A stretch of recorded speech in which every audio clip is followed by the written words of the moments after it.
Και διάθεση στην άμυνα να ελέγξουν είναι πάρα πολύ δυνατά, πολλές φορές στα όρια του φάουλ και σίγουρα θα είναι... Μαντίδη. Με αντίπαλο το Σλούκα. Παίρνει όλο τον δρόμο. Οπωσδήποτε θα μετρήσει το παιχνίδι. Σπανούλης παίρνει όλο τον δρόμο. Ντόρσεϊ. Σουτάρει από τα 6 μέτρα και ευστοχή. Σμιθ. Πατάει γερά. Αφήνει την μπάλα στο καλά. Το ζευγάρι. Και Τσεβίτσιος και πάλι βρίσκει λίγο ελεύθερο χρόνο και χώρο. Σουτάρει και...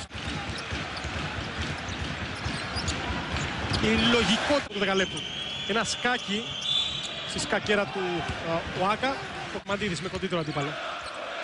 Και διάθεση στην άμυνα να ελέγξουν Είναι πάρα πολύ δυνατά, πολλές φορές στα όρια του φάουλ και σίγουρα θα είναι... Μαντίδη. Με αντίπαλο το Σλούκα. Παίρνει όλο τον δρόμο. Οπωσδήποτε θα μετρήσει το παιχνίδι. Σπανούλης παίρνει όλο τον δρόμο. Ντόρσεϊ. Σουτάρει από τα 6 μέτρα και ευστοχή. Σμιθ. Πατάει γερά. Αφήνει την μπάλα στο καλά. Το ζευγάρι. Και Τσεβίτσιος και πάλι βρίσκει λίγο ελεύθερο χρόνο και χώρο. Σουτάρει και... Η λογικότητα του δεκαλέπτου. Ένα σκάκι στη σκακέρα του Οάκα. Το Μαντίδης με κοντύτερο αντίπαλο.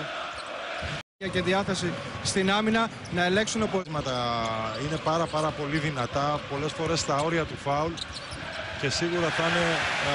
Μαντίδη. Με αντίπαλο το Σλούκα. Παίρνει όλο τον δρόμο. Οπωσδήποτε θα μετρήσει το παιχνίδι. Σπανούλης παίρνει όλο τον δρόμο. Ντόρσεϊ. Σουτάρει από τα 6 μέτρα και ευστοχή. Σμιθ. Πατάει γερά. Αφήνει την μπάλα στο καλά. Το ζευγάρι. Και Τσεβίτσιος και πάλι βρίσκει λίγο ελεύθερο χρόνο και χώρο. Σουτάρει και... Η λογικότητα του δεκαλέπτου. Ένα σκάκι στη σκακέρα του Οάκα. Το Μαντίδης με κοντύτερο αντίπαλο.